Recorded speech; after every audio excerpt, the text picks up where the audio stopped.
Hey, this is Davin with Hagerty and our red line rebuilds. Now, first thing you're going to notice is I am in my home garage. I am not at the Hagerty garage. I am in self-quarantine and self-distancing and whatever all that is relative to the coronavirus. So, but with that, I still need to make some progress.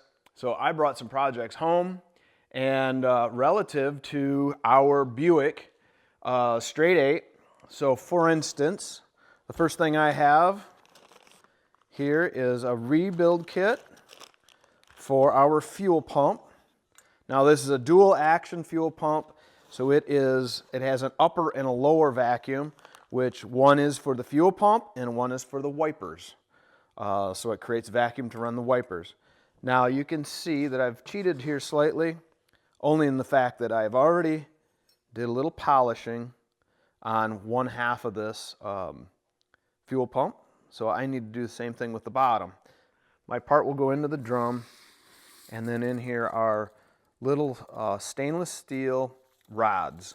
And these rods, as it rotates and tumbles around, polishes. So this will be our before picture.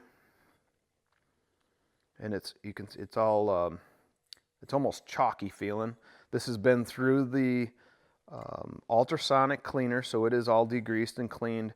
I will most likely here disassemble it the rest of the way, but I wouldn't necessarily have to, but getting out those little rods will be a whole lot easier if I do.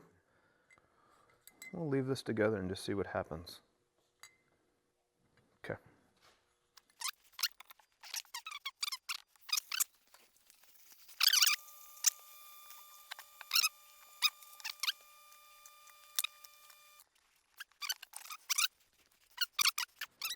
Place it on these rollers and let it run. Now, that process is going to take about 3 hours to polish it to the point where that other one is. At that point, we can take it out, rinse it out, clean all those little stainless steel pieces out, and then we can reassemble everything. Okay, so that's the fuel pump. I also have the oil pump to do. So here's the cover. I already tore this down and cleaned everything up. Now again, I'm going to do the same thing. I'm going to put these two pieces in there, and then on that tumbler you can put more than one piece. That's just the only piece I have left that's aluminum. When I go to do these pieces, I'll put everything in and polish them up along with the screws, and then we just reassemble it with some oil. Okay, so fuel pump, oil pump. I also have brought home the distributor, to which I have a fresh cap. I have a condenser. I actually have 2 condensers, and I know everybody's going to ask, well, what are you using 2 condensers for? That's because I am going to modify this single point distributor to a dual point distributor with this lower plate. So 2 condensers, 2 sets of points, and a rotor. Obviously this piece didn't make the cut as far as getting clean before I left the main shop. Thankfully I have a parts washer myself, and we'll have to do it the hard way without the ultrasonic, but using a manual parts washer, and get everything cleaned up on this end of things. And then we'll go through the teardown and reassembly of that component as well. Now, I said I brought home projects. So the next project in line relative to the Buick, so these are the rods. Okay, and if you, well, these are 2 of the 8 rods. Now, if you watched our Model A video, and one of the things that Ron's Machine Shop did intrigued me in the fact that they black oxide all of their rods and internal components. And, well, basically, I'm going to do the same thing, because one of the things I've always struggled with, not so much on the rods, whether they got oil on them and all that type of stuff, but with nuts and bolts and the heads. Basically, you go through and you clean them all up nice, and then what do? If you paint them, they chip and they get nasty. Now I have been using that coating, the dressing, exhaust manifold dressing, using that and then heating it on there, and that holds up very well. But I've always wanted to try a good black oxide kit. So I have this E-Tech kit here with all the stuff to go through and try that. And I'm even going to use the directions, which quite honestly I usually don't, as you know. But, so that's, let's see, the fourth project. Now, if I get bored with that, not bored, if I get done with that, I also have a fresh set of springs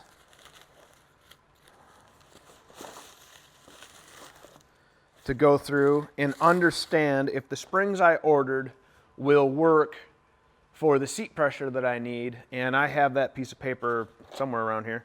But as far as how much seat pressure I need, I think it was 85 pounds at whatever installed height I want, which I think I can use someplace between 200 and, or I should say 2 inches, and 1.8 or 180, 1 inch, 800 thousandths.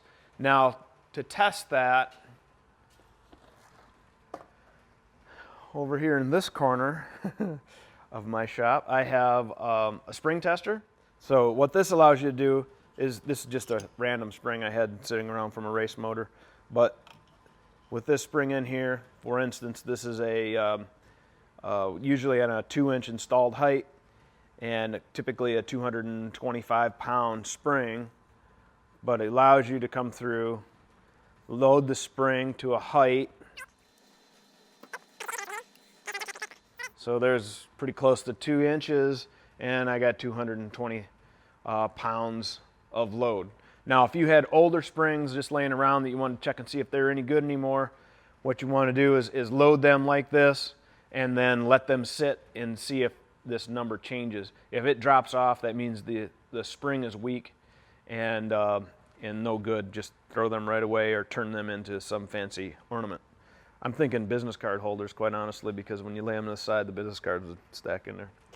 But that's the other thing I can do. And I won't necessarily need to check all the springs. And yes, I could have checked one of the Buick springs now, but I didn't. All right. I don't have my normal director, and I don't have my normal camera person, which is one of 4 gentlemen. And I have to tell you that the person behind the camera on the working function of the camera is a whole lot prettier than both of those 4 boys, sorry. Anyhow, right, here we go. We have I think this is the last one I have home. Let me bring this over here. If you watched the live stream to where we talked about designing up parts in CAD on a 3D model basis and then having them 3D printed, this is the 3D print of that spacer. This is my harmonic balancer off of the Buick, and what I'm doing is adding a pulley off to the front of it so I can run a power steering pump once it gets into the car. The pulley at the bottom of this is the factory pulley, and that's used for the generator or alternator and the water pump. And when you go to add a power steering to this, it makes more sense in the belt routing to get enough wrap around everything on the pulley wise, is to add a pulley off to the front and have a dedicated belt for that. So one of the things, but what I need to do is take this, put it on here, mark where I want my holes to be, and punch, of course, drill the 4 mounting holes, and tap them, so then this can be attached. I do have the aluminum part coming, so I'll probably wait because this one doesn't fit as tight on here as I'd prefer it to, especially if we're trying to locate holes. So that one might wait till I get the aluminum piece, but that should be within a day or 2, so that shouldn't be a problem. All right, so that outlines 5 projects relative to the red line rebuilds, and we'll go through that and walk through each one of them as we do them. I have the one part already tumbling, and you'll probably hear that in the background as far as noise for a while, because that is 3 hours worth of that. I think at this point I'll probably tear apart my distributor and get that prepped, and then we can go from there. Now, if you're sitting back going, oh my God, the guy's got 5 projects going at once. Well, yes, that is normal life. And I'll do a quick walk around, if you will indulge me for a minute, and kind of give you an idea of what my home shop is like on a normal basis. So, and especially now where I've got a little more time at home, because, well, one, I gain at least an extra hour every day because I don't drive back and forth to work. And, well, not necessarily taking a shower every day either, but you didn't need to know that. All right, so what I have here is I have a motor on the very familiar Easy Run test stand. Yes, I borrowed this from work, brought it home, and what I'm using this for is to break in or start up a 350 engine out of my 1989 GMC pickup truck. However, it's no longer a 350, it is a 383, so it's stroked, and it has some aftermarket heads on it, hydraulic roller camshaft, and a dual plane Edelbrock intake manifold, and I'll give you a little peek at the sniper underneath the towel here. My 700R transmission is completely rebuilt. I have a brand new torque converter. I have a fresh set of Dynamax headers on it. I should say fresh. These have been in a box in the attic since roughly, let's see, 2009. So they're fresh. They've never had exhaust run through them. So I'm going to, at some point in time here in the next week, we'll be starting this up. I'm kind of piecing everything together and doing what I normally do, is pick at it a little bit here and get on something else and come back and pick at it. So I don't whack everything out real fast on my own projects that way. I have a couple welding projects, a couple assembly projects. I build dragsters on the side, so in the evenings and weekends, when I'm not doing stuff with my family, I am working in here, and when I can't get them to help me, then I have to be by myself. Right, Grace? Yeah. So I have a dragster I'm assembling. That's what's up on the top. I ran into a snag with that, but I'm thinking about how I'm going to fix that snag. And then I have a chassis here that needs to be completely welded. And then I have another dragster in the other garage that has a snag as well, and that is over there, and I go in and spend about a half hour with it every day, and it's kind of like a therapy session, mainly for the car, not for me, because I'm talking to the car saying, come on, can't you just fix yourself? Because, you know, it would be a whole lot easier. That car already has a name, and I won't release it, but it starts with problem. After that, I have an axle to weld up as far as putting the brackets on it, the chassis brackets on it. And then I have another pet project of my own, which is another, oddly enough, Chevy engine. This is actually a 350 block with a 355 stroke crank, which makes it a 360, which is what they use in sprint cars as far as the one class. There's a 360 and a 410 sprint car class. This happens to be a 360 sprint car, and it is going to go in my personal dragster because the other engine, well, really wasn't meant for what it was doing. It was out of a modified that I raced a few years back, and that's a 383 stroke 350, and that makes about 500 horse. This was an old Hagerty engine at one point, and the dyno sheet reads closer to 600. So I'm going to, oddly enough, I'm going to lose some displacement, but I'm going to gain horsepower. So I have a fresh Crower crank, balancer. I have a roller camshaft for it. I have every piece and part that I need to assemble this engine, and it's been sitting on the back burner for the last year and a half, and so that's another one of my personal projects that I'm going to go through and get accomplished, hopefully this week. Let's see. I kind of think that's about it for right now. Everything, all the other projects are outside of the building. So, all right, so with that, that's the long drawn out. Here's what I'm doing. You know what?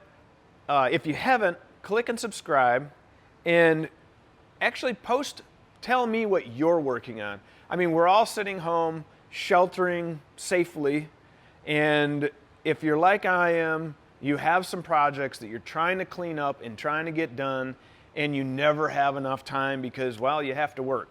So now that you're home, you have at least a couple extra hours. Like I said, you're not driving into work, and I'd like to see what you're working on as well.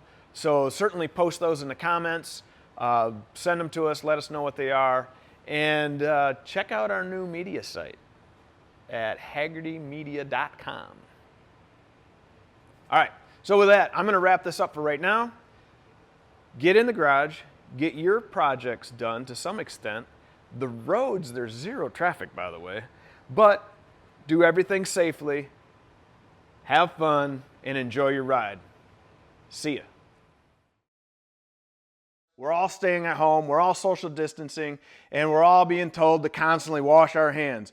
Well, you know what? You guys keep telling me to keep washing my hands, so I'm going to because they're greasy, and I have to, right? So, and the birthday song is, to me, a little childish, so I'm a child of a little different era, so I'm going to sing my own little song here. It goes a little like this. Oh, Black Betty, bam-a-dam, oh, Black Betty, bam-a-dam. Black Betty had a child, bam-a-dam, damn thing gone wild, bam-a-dam, she's always worried, out of my mind, bam-a-dam, the damn thing gone blind, bam-a-dam, I said, oh, Black Betty, bam-a-dam, whoa, Black Betty, bam-a-dam.